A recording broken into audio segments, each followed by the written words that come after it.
Hey guys, it's Christian. Welcome back to my channel. I'm sorry, this is like the 10th time I filmed this intro, but what's up? Y'all know I love hair. I love talking about hair, taking care of it, maintaining it. Pretty much anything involved with natural hair, I've kind of delved into it for the past 2 to 3 years. For those who don't know, I've been natural for almost 3 years now. I big chopped March of 2017. I have a natural hair account, which I started when I first started transitioning. I transitioned to natural for 2 years. I've been on the relaxed side. I've been in the transitioning period where I was battling 2 different textures, and here I am almost 3 years later being natural. I've experienced a lot of growth over the past few years, and I get a lot of questions on how.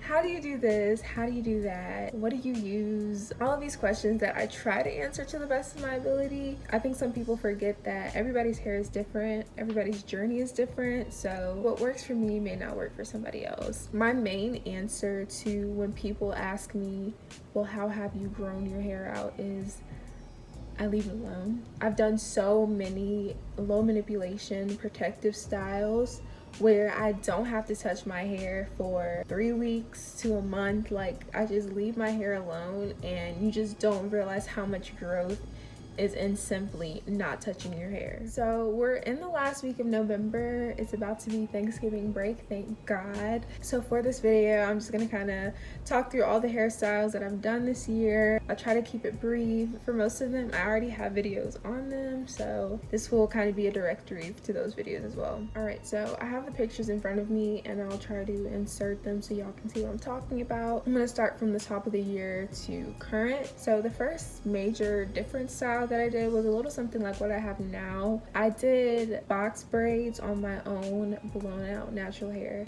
This is one of the hairstyles where I already have a video on how I did it, so I'll link that video. This was around the time that I realized my hair had really grown. I didn't necessarily have to add hair for it to look decent and natural. This is pretty much what knotless box braids look like. It's just with my hair. Blowing out my hair first gave it a stretched out look. It was relatively simple. If you know how to plait, then you can do this on your own hair, and this lasted me a good 3 weeks. And you can do up any style with the little gold jewels that a lot of people put in their box braids or twists. It's really cute. It really adds to the look and kind of makes it more than what it actually is. A couple months later, I was in need of a summer look, and I was not trying to spend almost $200 to $300 for somebody to do a style that I could essentially do on my own. So I did my own box braids. This is also another video that I have on YouTube,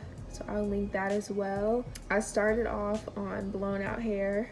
I don't see how some people can add the hair on their natural wet hair. It just never works for me. No matter how hard I try, I really struggle with doing box braids without the rubber bands because my grip is not there, and it kind of just falls down the strand. And this is a style that I really wanted to look clean and be secure. It took me a little over a day because I ran out of hair. I always run out of hair. This style lasted me about a month. You can never go wrong with box braids. You really can't. So after giving my hair about a month or so to breathe, I put in another set of box braids, except these were brown colored. This was the first time that I had ever done anything with hair that didn't match my hair color or was at least close to it. I wouldn't say they were exactly like installing black colored box braids, because you do have to know how to blend the hair, which I didn't at first. I had to watch a couple videos on how to blend my hair with the brown hair, and it came out pretty good. Like, they weren't perfect. None of my braids ever come out perfect, but I feel like I did it in a way where it worked out and it looked cute. I had these in for probably about 3 weeks to a month, as usual. Yeah, I really enjoyed this look.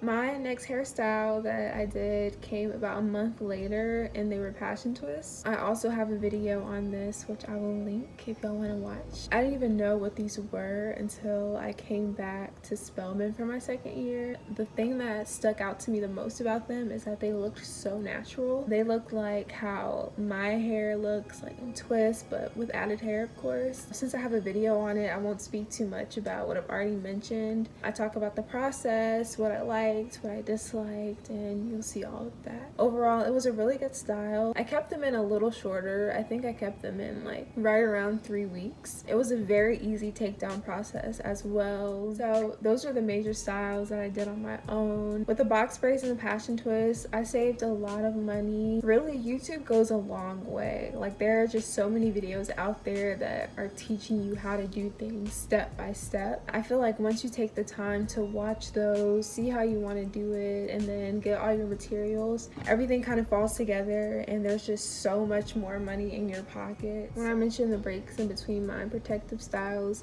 they were most likely 99% filled with twist outs. I think my consistency with twist outs over the past couple years have really contributed to my hair growth. I pretty much follow the LCO method. That's the leave-in, cream, and oil. You can leave the twist in for a week, 2 weeks. Some people leave them in for like a month, or you can like leave the twist in for a week and then wear your twist out, which is usually how I do it. Those things last me like, with just my curly hair out, probably about a week and a half. And then this year I did a lot of buns. I've become such a lazy natural, so I'll just leave those buns in for like 3, 4, 5 days sometimes, and they last because it's cute. Sometimes I do slick backs. I really try to stray away from the slick back sometimes. Like, even though it's really cute, it's really like, it can be rough on your edges. It can cause a lot of breakage too, and it can make detangling like very hard. So just think about how many styles are coming from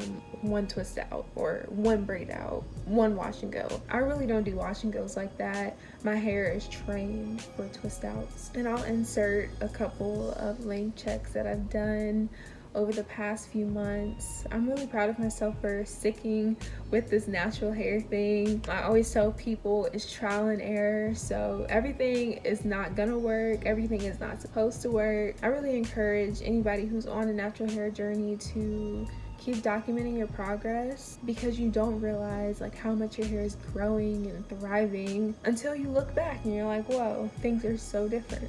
Now, I wouldn't be a good natural if I left out the importance of trimming your hair. I'm not gonna lie, the last time that I've had an official salon trim was like 2 years ago. Any other trim that I've done on my own hair, I'm not gonna say I knew what I was doing. I pretty much cut off whatever was ugly.